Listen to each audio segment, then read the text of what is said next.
"Father, I'm cold. I can't take it anymore." Liam's faint whisper tore at Thorn's already shattered heart as the icy wind howled through the crevices of the Castle of Shadows. With his two grandsons, Cale and little Liam, trembling with fever on the stone floor, the old widower felt despair freeze his veins. Expelled from their lands and forced to seek refuge in those cursed ruins, each beat of Thorn's heart was a silent scream against cruel fate. He needed a miracle. He needed something that could save the last remnants of his family, and it was in the deepest darkness of that forgotten fortress that, driven by love and loss, he ventured into an ancient secret, and what he discovered changed everything. The ancient secret was a dark, almost imperceptible crevice behind a collapsed fireplace that Thorn had tried to use to light a useless fire. With calloused hands, he fumbled at the cold stone, feeling a strange draught of air that didn't come from the castle's gaps.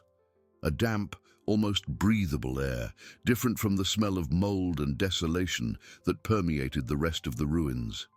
Hope, a thin thread he feared had snapped, rekindled in his chest. Liam coughed again, a sound that seemed to tear through the darkness, and Thorn knew there was no time to hesitate.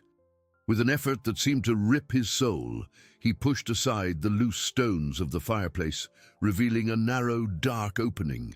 Ancient dust rose, irritating his already tired lungs, but he barely noticed. His mind was fixed on the possibility, however small, of finding something. Cale, with his large, frightened eyes, watched his grandfather with a mixture of fear and admiration, clinging to his younger brother, who was burning with fever. Thorn gave him a reassuring look, though his heart was in tatters. "Stay with Liam, my boy. Grandpa will be right back." He squeezed through the passage, the smell of damp earth and something metallic filling his nostrils. The darkness was almost total, but his eyes, accustomed to the castle's gloom, began to discern shapes. The passage opened into a small chamber, untouched by time and the desolation outside. In the center, on what appeared to be a stone table covered by a thick layer of dust, lay a small, dark, wooden chest, almost disintegrated, and a rolled parchment. With trembling hands, Thorn reached for the parchment. It was ancient, the animal's skin dry and yellowed, but the ink was still visible. He unfolded it carefully, and his tired eyes could barely believe what they saw. It was a map. A detailed map of the castle itself, with strange markings and symbols he didn't immediately understand. But there was one spot, glowing with a faded blue pigment that seemed to pulse with a promise. Below, in elegant script, almost erased words whispered of waters of life and gifts of the earth. His heart leaped. Waters of life? Could it be possible? Thorn's mind, exhausted and hopeless, clung to this idea with the strength of a drowning man. He looked at the chest. With a sigh, he opened it, revealing a handful of ancient coins, some simple jewels, and most importantly, a small glass vial with a translucent liquid. There was no time to question. Thorn's intuition screamed that this was the answer, Liam's last chance. He grabbed the vial and the map, urgency burning in his veins. The map indicated an underground spring, a place that local superstition would never dare to touch. The light of hope, which he thought had extinguished, now shone with an almost painful intensity. He needed to return to his grandsons. He needed to give Liam this chance. With each step back through the narrow passage, Thorn felt a weight lift from his shoulders, replaced by an iron determination and renewed faith. The Castle of Shadows, once a tomb of his hopes, now held an ancient secret that could change everything. He emerged from the darkness, his face etched with dust and emotion, but with a renewed sparkle in his eyes. Cale looked at him, and Thorn merely nodded, his voice choked. The journey had only just begun. Thorn hurried back to where Kyle, eyes wide with apprehension, held his younger brother. The light of the small candle Cale had lit flickered, casting dancing shadows on the damp walls, but it couldn't dispel the darkness that seemed to envelop little Liam. The boy gasped, his skin red and sweaty, a painful contrast to the biting cold of the castle. Thorn knelt beside them, his heart pounding erratically in his chest, his hands, still trembling slightly from the emotion of the discovery, extended the translucent vial. "Cale, my boy, Grandpa found something," Thorn whispered, his voice thick with hope and fear. "It's for Liam. I believe it can help him." Cale looked at the vial, then at his grandfather, a silent question in his childlike eyes. There was a spark of faith in Thorn's gaze, a determination Cale had never seen so strong, even in the hardest days. The boy nodded, moving back slightly to give his grandfather space. With extreme care, Thorn opened the small vial. The liquid had no smell, no color, just a faint glow that seemed to capture the little ambient light. He raised the vial, offering a silent prayer, a desperate plea to any benevolent force that might exist. "Please, let it be true. Please, save my little one." His calloused fingers gently held Liam's head as he tilted the vial, letting a few drops trickle onto the boy's parched lips. Liam swallowed with difficulty, a small groan escaping his throat. The seconds that followed were an eternity. Thorn and Cale watched, every fiber of their beings tense, waiting for a sign, for any change. The silence was heavy, broken only by Liam's labored breathing and the distant howl of the wind. Thorn held his grandson's feverish little hand, feeling the intense heat emanating from it. Doubt, an ancient monster, tried to crawl back into his heart, whispering that it was foolish, that it was just another vain hope. But he refused to yield. Then, something began to change. Imperceptible at first, like the softest breeze before a storm. Liam's breathing, once so irregular and forced, seemed to soften slightly. The boy's forehead, which had burned to the touch, felt less scorching. Thorn placed his hand on Liam's forehead again and felt a slight decrease in the heat. Cale, who hadn't taken his eyes off his brother, let out a small sigh. His eyes, once filled with dread, now held a spark of something new, hope. A gentle warmth began to spread through Thorn's chest. Not the warmth of fever, but a warmth of relief that threatened to overflow into tears. He watched Liam more closely. The small body, once tense and restless, relaxed slightly. A softer groan escaped Liam's lips, and he turned his head, seeking comfort. Kyle, with a trembling smile, squeezed his brother's hand. "Grandpa, he's getting better." Cale's voice was a whisper of pure wonder. Thorn couldn't speak. Emotion choked him. He just nodded, tears finally streaming down his weathered face. It was true. The liquid, the waters of life from the parchment, was working. The promise of the Castle of Shadows, once a place of curse, was beginning to reveal itself. Liam, little Liam, was starting to recover. The weight of days of despair, sleepless nights, and paralyzing fear began to dissipate, replaced by an overwhelming wave of gratitude and love. He hugged Cale tightly, the crumpled map still in his other hand, a reminder that although the immediate battle was being won, the journey to true prosperity had only just begun. Thorn held Cale tightly in his arms, the map still crumpled in his hand. Cale's small body, once tense with fear, now relaxed against his grandfather, a trembling sigh of relief escaping his lips. Liam, nestled between them, continued to breathe more softly, the fever's heat diminishing with each passing moment. Thorn's tears were not of sadness, but of a gratitude so profound it seemed to cleanse his soul. He kissed Cale's head, then Liam's, feeling the soft texture of his grandson's hair. "He'll be fine, Cale. Our little Liam will be fine," Thorn managed to whisper, his voice hoarse with emotion. Cale looked up, his eyes now shining with the promise of a future and no longer with the terror of the recent past. He smiled, a genuine smile Thorn hadn't seen in a long time, and the sight warmed the old man's heart like no fire ever could.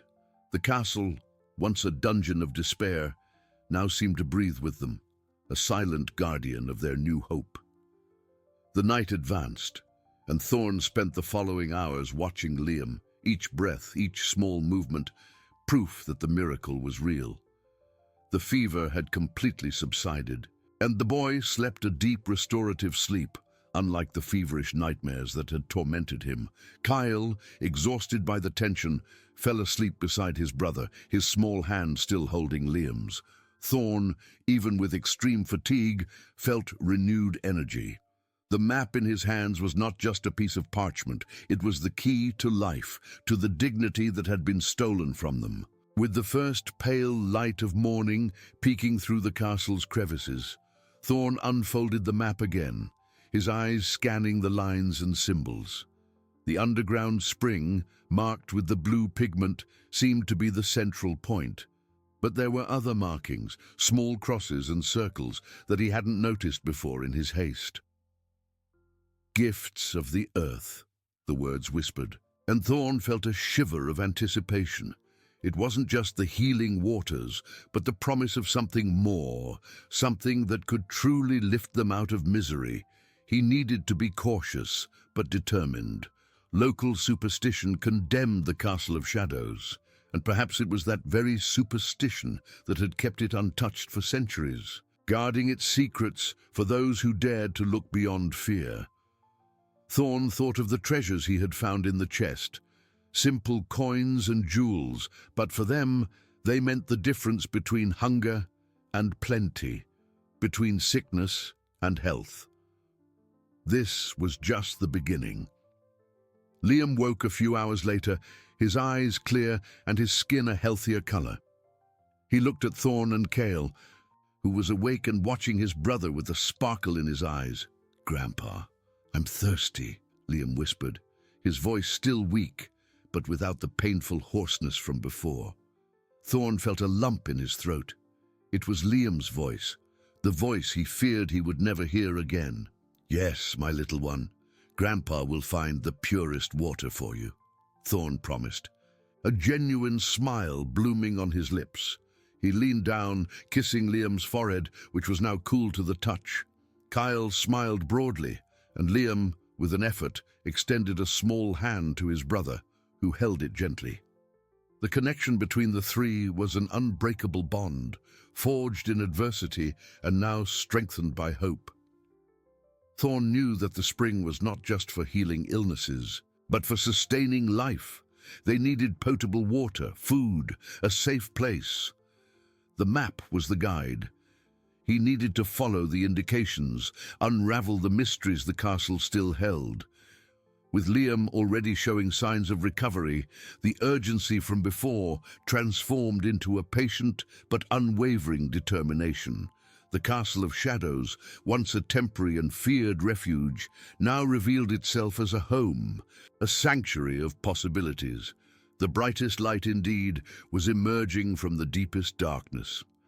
Thorn picked up the map again, his fingers tracing the path to the spring, feeling the weight of responsibility, but also the warmth of hope. The journey to transform the castle into a true home was just beginning. Thorn picked up the map again, his fingers tracing the path to the spring, feeling the weight of responsibility, but also the warmth of hope. The journey to transform the castle into a true home was just beginning. He knew he couldn't delay. The spring, with its waters of life, was the source of everything they needed. Healing for Liam and the promise of sustenance. With Liam sleeping soundly and Kale watching him with eyes full of a new light, Thorn explained his plan. "I'm going to follow the map, my boy. I need to find the spring. It's our chance to have fresh water and maybe more things that will help us." Kyle, though still a boy, understood the gravity of the situation. "Grandpa, be careful. The castle is big and scary." Kyle's voice held a thread of apprehension, but there was also a renewed trust in his grandfather. Thorn smiled, a tired but sincere smile. "Don't worry, my little one. Grandpa has faced worse." He wasn't sure of that, but he needed to maintain his courage for Kale. Thorn picked up the staff he used for support and the small lantern he had found among the few belongings they had managed to save. The map, now folded and tucked into his pocket, was his guide. He bid Cale farewell with a tight hug, feeling the boy's warmth, an anchor amidst uncertainty. Liam, in his peaceful sleep, was the image of a promise fulfilled and renewed hope. Advancing through the ruined corridors of the Castle of Shadows, Thorn felt the biting cold, but this time it didn't paralyze him. Each step was driven by a clear purpose. The stone walls, once oppressive, now seemed less threatening, as if the castle was beginning to yield its secrets. The map indicated a tortuous path, through passages that seemed forgotten even by rats. He descended spiral staircases, whose steps creaked under his weight, and crossed dark rooms where dust danced in the faint light of his lantern. At each turn, each rusty door he pushed open, Thorn felt the tension increase. The local superstition about the castle still echoed in his mind, but the image of Liam's pale face, now serene in his sleep, was stronger than any fear. He remembered the words of the parchment, waters of life and gifts of the earth. There was more than just healing there. There was the promise of a future. Finally, after what seemed an eternity of darkness and silence, the map led him to a lower area of the castle, where the air became damper and fresher. A soft, constant sound began to echo, a delicate, almost musical gurgle. It was the sound of water. Thorn's heart pounded. He quickened his pace, the lantern trembling in his hand. The passage opened into a natural grotto, hidden beneath the castle's foundations. The lantern's light revealed a scene of unexpected beauty. In the center of the grotto, a spring of crystal-clear waters gushed from a fissure in the rock, forming a small pool that reflected the light in emerald hues. The water was so clear that Thorn could see the bed of shimmering stones at the bottom. A soft mist rose from the surface, and the air was imbued with a pure scent of wet earth and life. He knelt at the edge of the spring, his hands trembling as he touched the water. It was cool, but not icy, with a vitality that seemed to penetrate his skin. He took a sip, and the taste was like nothing he had ever experienced, refreshing, pure, with a mineral touch that invigorated every cell of his tired body. It was, without a doubt, the water of life. Around the spring, the lantern's light revealed more than just natural beauty. Among the damp, mossy stones, there were small veins of shimmering minerals, some with golden tones, others with a silver gleam, and, more surprisingly, small quartz crystals and semi-precious stones embedded in the grotto walls, like forgotten tears of the earth. The gifts of the earth were not just a metaphor, they were real. Thorn felt a wave of emotion. It wasn't grand wealth, but it was enough. It was proof that the castle, which had once taken everything from them, now offered them a new beginning. He collected some of the brightest stones, feeling the weight of hope in his hands. With the spring secured and the promise of more treasures, the Castle of Shadows was no longer a refuge of despair, but a sanctuary of abundance. The journey to prosperity had truly begun, and Thorn knew that with faith and love they would transform that place into a true home, a beacon of light in the darkness. He filled the empty vial with water from the spring, ready to return to his grandsons, his heart overflowing with silent gratitude and unwavering determination. Thorn climbed the spiral staircases, the vial full of spring water gently swaying in his hand. Fatigue still weighed on his bones, but the lightness in his spirit was a balm. Each step, once a burden, now seemed to propel him upward. The Castle of Shadows, with its cold, echoing walls, no longer seemed so gloomy. He felt a connection to the place, as if the castle, in its ancestral wisdom, had chosen to reveal its secrets to him. A desperate old widower, but full of love.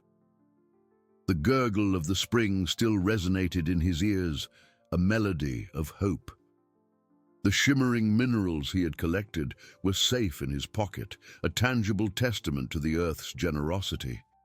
He quickened his pace, the thought of Cale and Liam warming his heart and soul. Upon reaching the chamber where his grandsons awaited him, Thorn found Cale sitting near Liam, who was sleeping peacefully, his breathing soft and regular.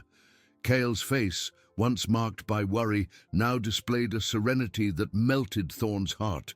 The boy looked up when he saw his grandfather, and a wide smile spread across his lips.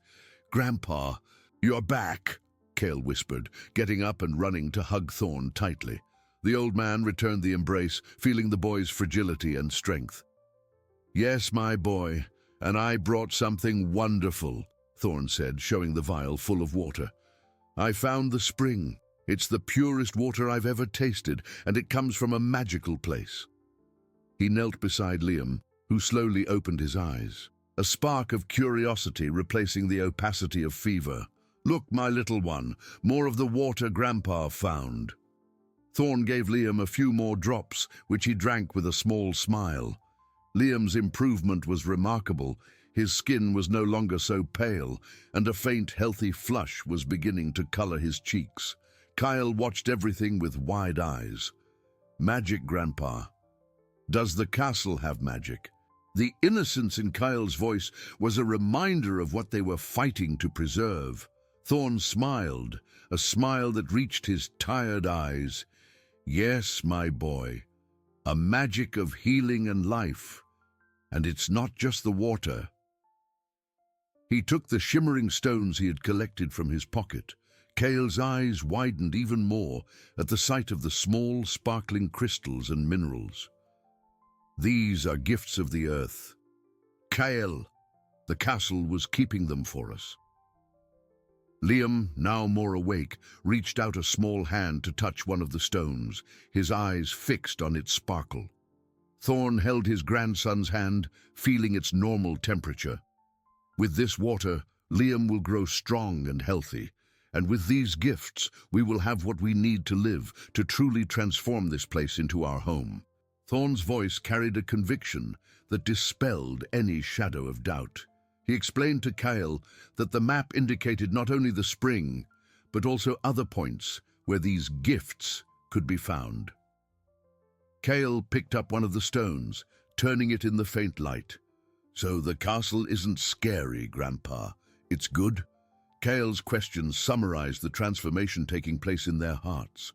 Thorn embraced both grandsons, one in each arm, feeling the warmth of their small lives.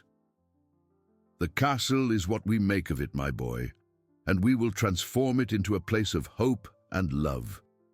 It gave us a second chance, and we won't waste it."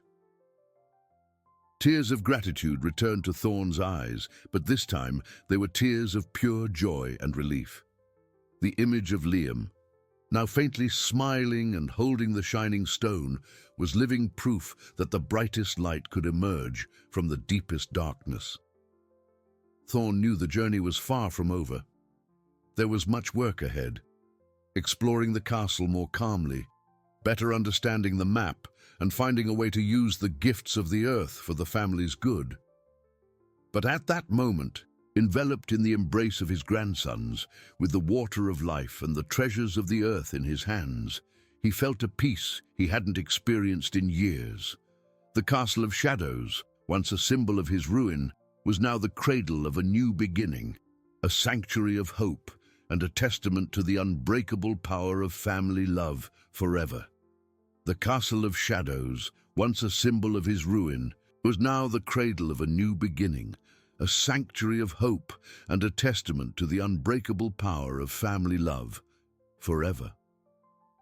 Thorn felt a warmth in his chest that was not just the relief from Liam's fever, but the promise of a future.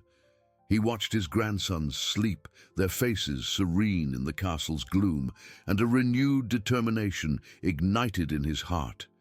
There was much to do. The next morning, with Liam already more animated, asking for some of the magic water and even a piece of bread, Thorn felt strong enough to start planning. The first priority was to find a safer and less exposed place within the castle. The chamber they were in was cold and subject to the winds. The map, which he studied again, indicated not only the spring, but also some chambers that seemed to be in better condition, perhaps even with intact or less damaged fireplaces. "Kale, my boy, Grandpa is going to explore a little more," Thorn explained, while Liam, with a sparkle in his eyes, played with one of the shimmering stones his grandfather had brought. "We need a warmer and safer place for us, and maybe we'll find more of these gifts of the earth to help us." Kyle nodded, his eyes full of childlike curiosity mixed with the responsibility that life had imposed on him. "Grandpa, be careful," he said, hugging his grandfather tightly. Thorn kissed Liam's forehead, who smiled faintly and set off, taking his staff, lantern, and map with him. This time, his steps were firmer, and the fear that had once accompanied him had been replaced by a quiet confidence. He followed the map's indications, venturing through corridors he had never dared to explore before, passages that delved deeper into the heart of the castle. With each door he opened, each piece of rubble he moved aside, he felt the presence of history, of the centuries the castle had witnessed. He found larger chambers, some with remnants of faded tapestries and ruined furniture, others completely empty, save for dust and cobwebs. The air in some of them was strangely warmer, as if the massive stone walls had retained some heat. Thorn imagined what it would be like to live there, transforming those ruins into a home. He paused in a promising-looking chamber, with a large and relatively intact fireplace and a smaller window that offered some protection from the wind. As he inspected the fireplace, he noticed something unusual. Behind a loose stone slab, there wasn't just more rubble, but a small niche.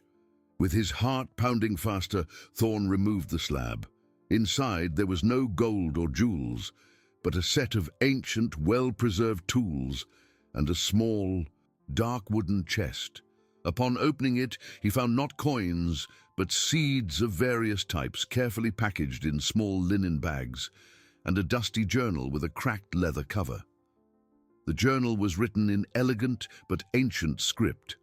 Thorn could barely make out the words, but the date on the first page was centuries old.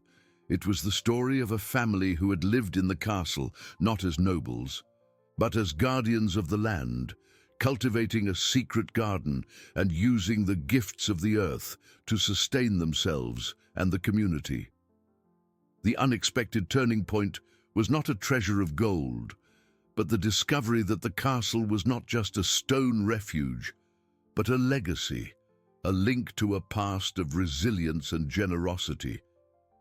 The seeds and the journal were an invitation, a responsibility. The castle offered them not only healing, but the chance to revive a tradition, to transform the land around them and, who knows, to reconnect with the outside world in a way Thorn had never imagined. He felt a new weight, but also a new hope, one that went beyond his own family. Thorn, with the seeds and the journal in his hands, felt the weight of that legacy. It was not a burden, but a responsibility that warmed his chest, a flame that ignited new possibilities.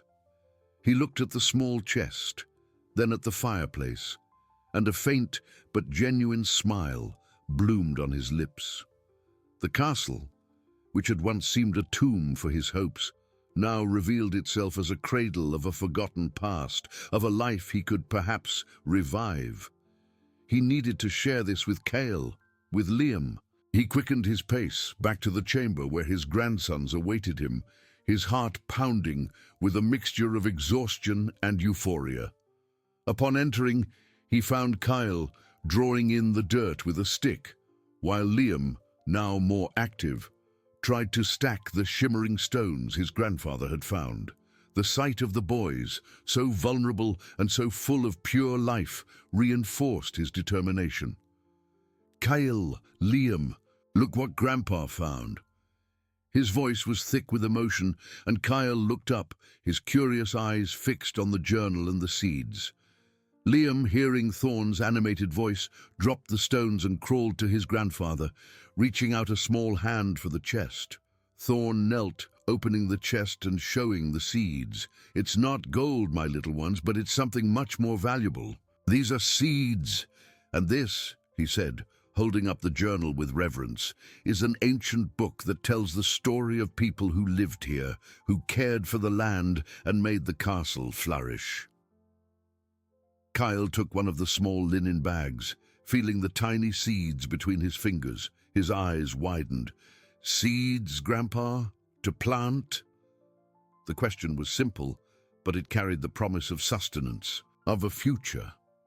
"Yes, my boy, to plant, so we can have our own food, just like they did," Thorn explained, his voice soft. The idea that the castle was not just a shelter, but a land to be cultivated, a legacy to be honored. He tried to read some passages from the journal, but the ancient script and archaic language made it difficult to understand. It's hard to read, but it speaks of a secret garden, how they used the spring water for everything, and how they helped the people around them.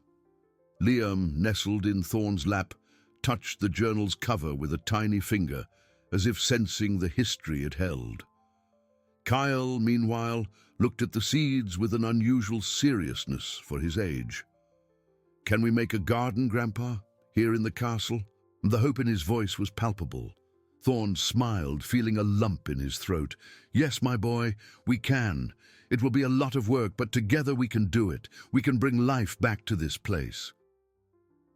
The idea of a garden, of growing their own food, brought a new dimension to their struggle. It wasn't just about surviving, but prospering, creating. The obstacle now was not just hunger or cold, but ignorance about agriculture, the vastness of the task, and the need to understand the journal's secrets. But the image of Kale with shining eyes and Liam smiling, already stronger, was a powerful incentive. Thorn spent the rest of the day trying to decipher more words from the journal, while Kale, inspired, began to draw an imaginary map of their future garden on the ground. Liam, meanwhile, slept and woke, asking for more of the magic water and observing his grandfather and brother with a serenity that confirmed his recovery. The castle, once a place of shadows and fears, was slowly transforming, not just into a home, but into a life project, a testament to human resilience and the power of a legacy of hope. Night fell, bringing with it the usual cold, but Thorn's heart was warmed by the promise of the seeds and the story the journal was beginning to reveal. They were not alone. They carried with them the memory of a community that flourished there, and the profound responsibility to continue that story. The journey to transform the Castle of Shadows into a sanctuary of life and generosity had, indeed, begun. Night advanced, and the cold, though constant, could not penetrate the new layer of hope that enveloped Thorn. He watched Kale and Liam sleeping, their small bodies nestled together, and felt the dusty journal beside him, a portal to a past that now intertwined with their future. The seeds, carefully stored in the chest, were silent promises of life, of food, of a new beginning that seemed almost miraculous. The responsibility weighed heavily, but no longer as an overwhelming burden, but as a sacred purpose. He wondered about the people who had written those pages, the guardians of the land who had transformed the castle into a home. How had they dealt with adversity? What wisdom could they share? Curiosity was a powerful engine, driving him to unravel the journal's secrets. With the first rays of sun peeking through the stone crevices, Liam woke with a smile, asking for the magic water and a piece of bread Thorn had saved. The little one's improvement was visible with each passing hour, and his childlike laughter, once so rare, now echoed softly through the chamber. Kyle, meanwhile, was restless, his eyes shining with the idea of the garden. "Grandpa, can we start today? Can we plant the seeds?" His voice was a mixture of eagerness and pure joy. Thorn smiled, feeling the warmth of family love. Yes, my boy. But first, we need to better understand what this journal tells us. It can show us the best place and the best way to care for the land. Thorn spent the morning poring over the journal, the faint light of the lantern barely illuminating the intricate letters. The script was elegant, but the archaic language was a challenge. He could identify some words like earth, water, sun, and grow, but most remained a mystery. Frustrated, he sighed, rubbing his tired eyes. Kyle, noticing his grandfather's difficulty, approached. "Grandpa, what's this?" he asked, pointing to a drawing in the corner of a page, a simple representation of plants growing in rows, with a small stream beside it. It was a rudimentary map, a visual guide. Thorn's eyes widened. "It's a drawing, Kale. A map of their garden." He traced his finger over the image, feeling a wave of gratitude. The language of drawings was universal. The map showed proximity to a water source, the spring, no doubt, and indicated sunnier areas of the castle. "Look, my little ones, they cultivated near the water, where the sun shone brightest. We need to find a place like that." The discovery brought new clarity, a path forward. The language barrier was being overcome by the simplicity of the illustrations. With the journal in hand, now more a guide than an indecipherable mystery, Thorn and Kale went out to explore the castle's outer areas. Liam nestled in his grandfather's arms. They walked among the ruins, searching for a spot that resembled the drawing. Finally, near a collapsed wall that allowed plenty of sunlight and not far from the secret passage to the spring, they found an inner courtyard covered in rubble and weeds. "Here, Kyle, this is the place," Thorn said, his eyes fixed on the space, imagining it transformed. Kale ran there, picking up a stick and beginning to clear a small patch of ground, imitating what his grandfather would do. Thorn watched his grandson's enthusiasm and felt a deep emotion. It wasn't just about planting seeds. It was about planting hope. That courtyard, once a pile of forgotten rubble, was now the stage for a future. The connection with the castle's ancient guardians seemed stronger than ever, a bond that transcended time. The fatigue was still there, the vastness of the task was immense, but the image of Liam, now playing with the shining stones and smiling, and Kyle, so determined to help, was the driving force. The Castle of Shadows, with its secrets revealed and its legacy of resilience, was indeed becoming a sanctuary of life, an unbreakable testament to love and overcoming adversity. The next morning dawned with a timid but promising sun, bathing the chosen courtyard with soft light. The air, though still cool, carried a promise of warmth and renewal. Thorn, leaning on his staff, watched Kale, who with a stick tried to clear away stones and creeping vegetation. The vastness of the task was evident. The courtyard was covered by a thick layer of debris, loose stones, rotten wood, and weeds that clung tenaciously to the earth.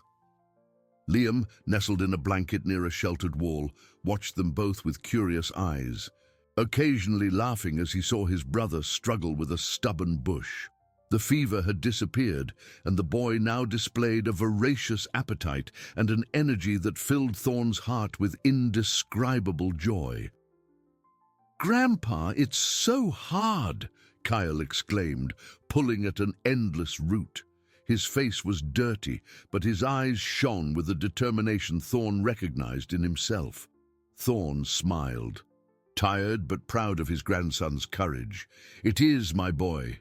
But every stone and every weed we remove is a step towards our garden." He knelt with difficulty, picking up a large, heavy stone.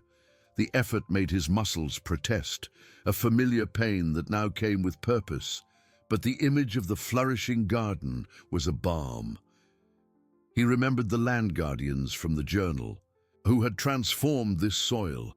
They too faced challenges, perhaps greater ones, but faith guided them. With calloused hands, Thorn began to work, using his staff to loosen the compacted earth and his hands to remove debris. Kyle, seeing his grandfather, redoubled his efforts, imitating every movement. Together they formed an unlikely pair, united by a common hope. The hours dragged on. The sun rose, and fatigue weighed heavily. Thorn felt his back ache and his arms tremble, but he couldn't stop. Liam, now more active, crawled to them, offering the shining stones as if wanting to help. Thorn took one, feeling the coolness of the crystal. "Thank you, my little one. These are our treasures, and the garden will be another." As they cleared, Thorn consulted the journal, not for the words, but for the drawings. The illustrations showed the importance of preparing the land, removing stones and aerating the soil. Without proper tools, perseverance was their best ally. Slowly, a small patch of land was revealed, free of debris, the dark color of the fertile earth promising life. It was a modest beginning, but a beginning. Kyle, exhausted, sat beside his grandfather, looking at the cleared land with triumph. "Grandpa, it looks like the earth is smiling at us." Thorn hugged his grandson, smelling of earth and sweat. "It is, my boy, thanking us for taking care of it." That small patch of cleared land was more than a space to plant. It was a symbol of their resilience, of the ability to transform despair into hope. With every piece of rubble removed, every root pulled out, they cultivated the soul of the castle. The connection with the ancient guardians, their wisdom and love for the land, was an invisible force that propelled them. The castle, once a ruin, now resonated with the promise of a new cycle of life, a silent testament that faith and hard work could move mountains and make hope bloom. They still had a long way to go, but the first step had been taken, and Thorn's heart was full of gratitude and unwavering determination. The garden, the sanctuary, was taking shape, brick by brick, seed by seed. The next morning brought a cold breeze, but the cleared patch of land in the courtyard shone under the incipient light. Thorn, with aching hands, felt renewed energy. Kyle was already up, his eyes fixed on the prepared soil. Childlike expectation mixed with seriousness. Liam, recovered, played with the shining stones, his soft laughter echoing, dispelling any fear of the castle. "Grandpa, can we plant now?" Kyle asked. Thorn smiled. "Yes, my boy. Today we plant our hopes." He took the dark wooden chest where the seeds were stored. He opened the small linen bags, revealing tiny grains of life, beans, corn, and pumpkin, according to the drawings in the journal, crops of the ancient guardians.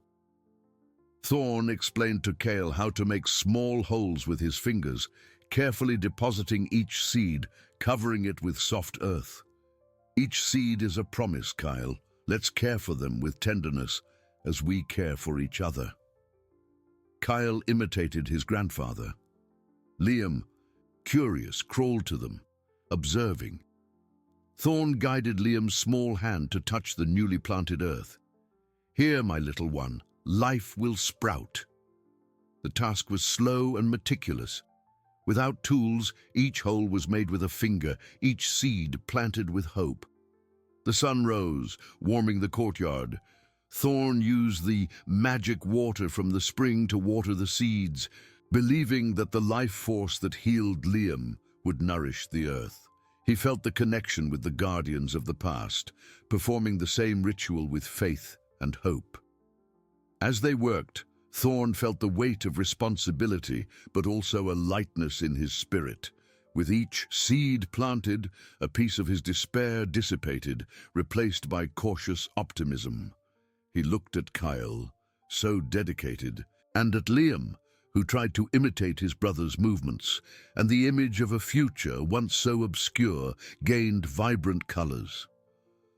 The ancestral wisdom of the journal, with its drawings, was their guide. The following days were of waiting and vigilance. Thorn and Kale watered the bed with spring water, protecting it from the winds. Thorn's heart beat faster each morning, searching for the slightest sign of life. Anxiety was constant. Kyle visited the garden every hour, his eyes scrutinizing the earth with a patience that surprised his grandfather. Then, one morning, under the dew that covered the courtyard, Kyle let out a cry of joy. "Grandpa! Grandpa, look!" Thorn ran, his heart pounding. There, sprouting from the dark earth, were small green shoots, fragile, but undeniably alive. The first bean leaves timidly stretched towards the sun. Thorn knelt, feeling an emotion so intense that tears rolled down his face. They were not just plants. They were visible proof that hope had taken root in the Castle of Shadows. Liam, in his grandfather's lap, touched one of the small leaves with a tiny finger, a pure smile on his face. That small miracle testified to the power of perseverance, family love, and the unwavering belief that, even in the deepest ruins, life always finds a way to flourish. The small green shoots, breaking the surface of the dark earth, were more than simple plants. They were the materialization of faith, the echo of a silent oath. Thorn watched them every dawn, his heart overflowing with a gratitude he could barely contain. Days turned into weeks, and the inner courtyard of the Castle of Shadows, once a pile of ruins, began to vibrate with lush green. The bean plants, with their tender stalks, entwined around small improvised stakes, while the broad leaves of the pumpkins spread across the ground, promising abundant fruits. The corn, still young, rose with a silent dignity, its leaves whispering in the wind. Liam, now completely recovered, ran through the courtyard with contagious energy, his crystalline laughter filling the air.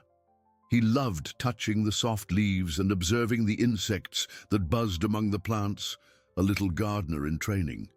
Kyle, meanwhile, had become Thorn's right-hand man. With a seriousness that surpassed his age, he helped water, remove weeds, and protect the plants from curious birds.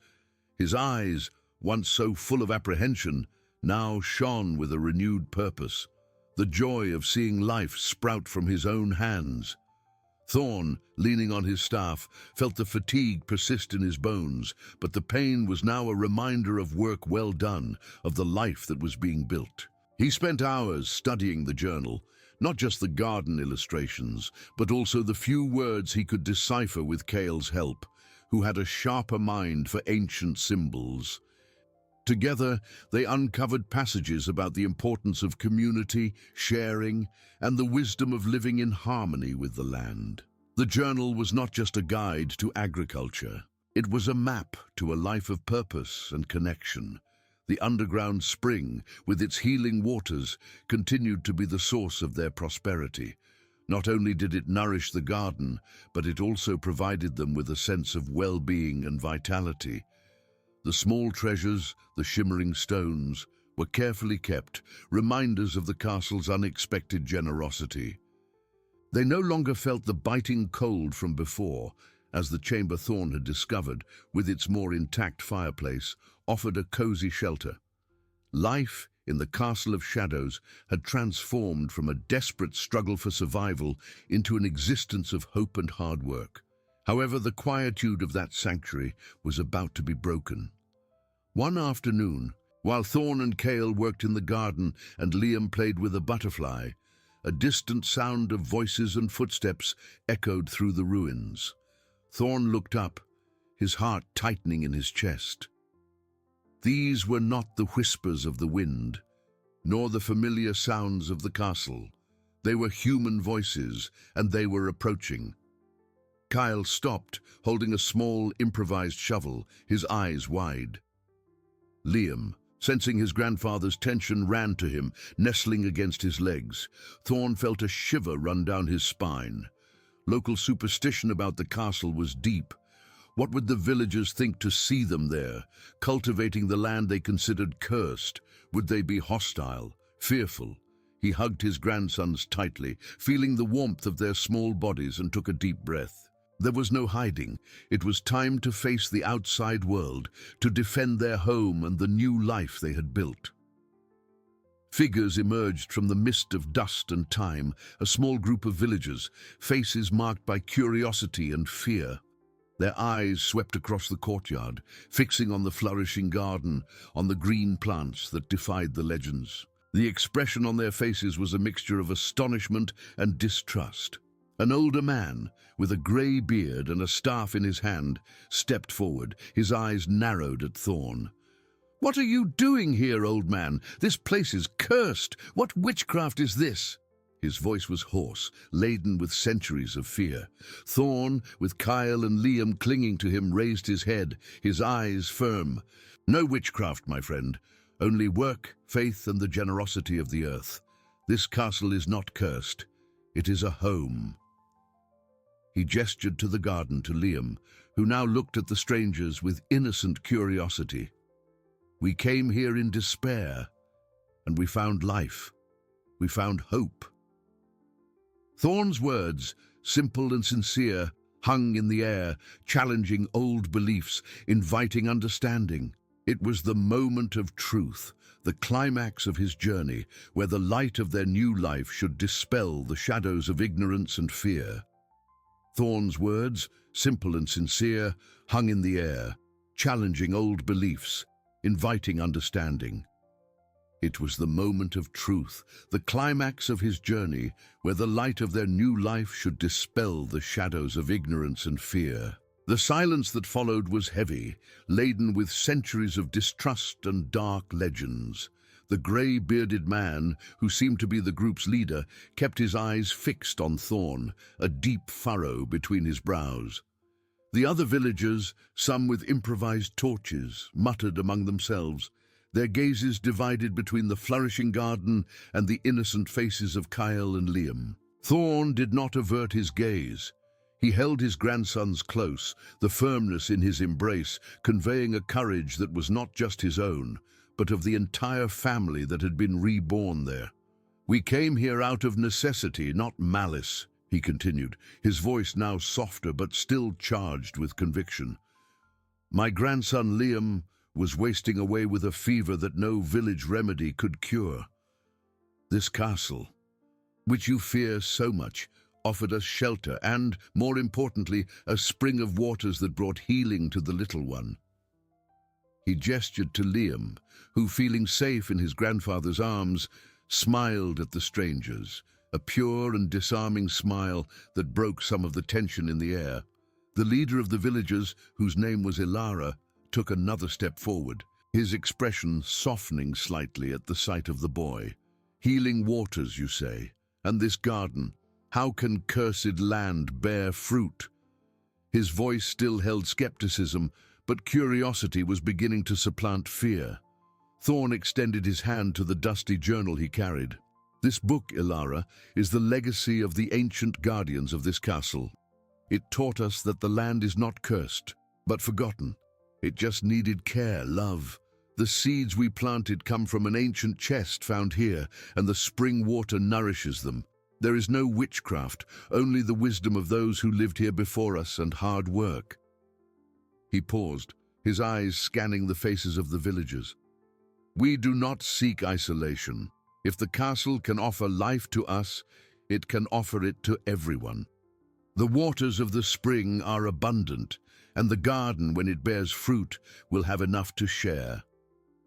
Thorn's words and the sight of the garden began to break down the barriers. Some villagers approached, touching the green leaves with hesitation, as if expecting them to wither. A younger woman, with a baby in her arms, looked at Liam with a spark of hope in her eyes. Ilara, meanwhile, lowered his staff, his grey beard trembling slightly as he reflected. He knelt, picking up a handful of dark, fertile soil. "It's true," he murmured, his voice almost inaudible. "The land is alive. I never thought I'd see this." He looked up at Thorn, a mixture of admiration and shame on his face. "Forgive us, old man. We were blinded by fear and ignorance. The light you brought to this place is brighter than any legend." That moment marked the resolution of the deepest conflict. the overcoming of fear and superstition that separated the castle from the outside world. The villagers, once fearful, now saw not a cursed place, but a sanctuary of life, a testament to the power of faith and love. Thorn's promise of sharing sealed the new pact. The Castle of Shadows was no longer an isolated refuge, but a beacon of hope that connected to the community, a place where generosity and overcoming would flourish, dispelling the shadows once and for all. Ilara's plea for forgiveness echoed in the courtyard, dispelling the last shadows of distrust. The villagers, once distant and fearful, now approached with looks of genuine admiration. Their eyes scanned the tender beanstalks, felt the fertile earth beneath their feet, and watched Liam, who, free from any illness, played with the shining stones near the spring, a living symbol of healing. An older woman, with wrinkled hands, knelt and kissed the soil, tears of relief streaming down her face. "It's a miracle," she whispered, and the word spread, no longer as superstition, but as the realization of a simple truth. Life had returned to a place everyone considered lost. Thorn felt a lump in his throat, emotion overflowing. He was no longer alone. The community now joined his journey. In the days that followed, the transformation of the Castle of Shadows accelerated, but this time with many hands helping. The villagers, moved by a new purpose and gratitude, came in groups. They brought tools, seeds, and most importantly, a willingness to learn and contribute. Ilara, the formerly skeptical leader, became one of the most dedicated, helping Thorn clear more areas, build fences, and expand the garden beds with a smile. Kyle, with his knowledge of the journal and youthful energy, taught the younger ones how to care for the land, explaining the wisdom of the ancient guardians. The laughter of children mingled with the murmur of conversations, filling the castle with a vibrant and unprecedented melody of life. The harvest was an event of celebration and unity. The bean plants were laden, fat golden pumpkins rested on the ground, and corn stalks rose, ready to be picked. The garden, once a dream, now overflowed with abundance. Thorn, his eyes moist with joy, watched the villagers gather the fruits of their joint labor. "This is for everyone," he declared, his voice firm. "The earth gave to us, and we share." Baskets were filled, and food distributed among families, alleviating scarcity. The spring, in turn, became a point of hope. Villagers with aches and illnesses came to seek its waters, and many witnessed relief, reinforcing belief in the place's miraculous healing. Thorn, the exhausted old widower who had arrived at the castle in despair, transformed into a pillar of wisdom and hope for the community. His eyes, once heavy with sadness, now shone with a deep serenity. He was not just the guardian of the castle, but of a new philosophy of life for the village, based on altruism, overcoming adversity, and human connection. Kyle grew, becoming a strong and compassionate young man, his grandfather's right hand, a natural leader who would continue the legacy of the garden and the spring. Liam, the boy whom fever almost took, blossomed into a cheerful and curious child, the personification of the life the castle had rescued. The Castle of Shadows, once a monument of fear, was now a vibrant center where people gathered to work, learn, and celebrate life. The ancient stones of the castle, once cold and silent, now resonated with the joyful pulse of life. The wind, which once whispered legends of curse, now carried the scent of fertile earth and the sound of laughter. The story of Thorn and his grandsons became a legend in itself, not of fear, but of unwavering faith. It taught that even in the deepest ruins, the brightest light can emerge. That family, altruism, and justice are the most powerful seeds, and that human connection, cultivated with love and perseverance, can transform not just a place, but the heart of an entire community, proving that hope, like a well-tended garden, will always flourish, dispelling the shadows once and for all and forever. Years passed since that day when fear gave way to hope, and the Castle of Shadows, renamed by the villagers as the Castle of Dawn, flourished as never before. The promise of a bright future, which Thorn had glimpsed amidst despair, had materialized in ways he could never have imagined. The inner courtyard, once covered in rubble, was now an exuberant garden, a vibrant mosaic of colors and aromas that extended far beyond the initial bed. Bean plants climbed sturdy trellises, pumpkins spread in green carpets, and corn, tall and majestic, swayed in the wind, its golden ears promising abundance. Thorn, older but with a serene glow in his eyes, sat on a stone bench Kyle had built, observing the bustle of the castle. His hair was whiter, his hands more calloused, but the pain in his bones was now a distant memory, replaced by a deep sense of peace.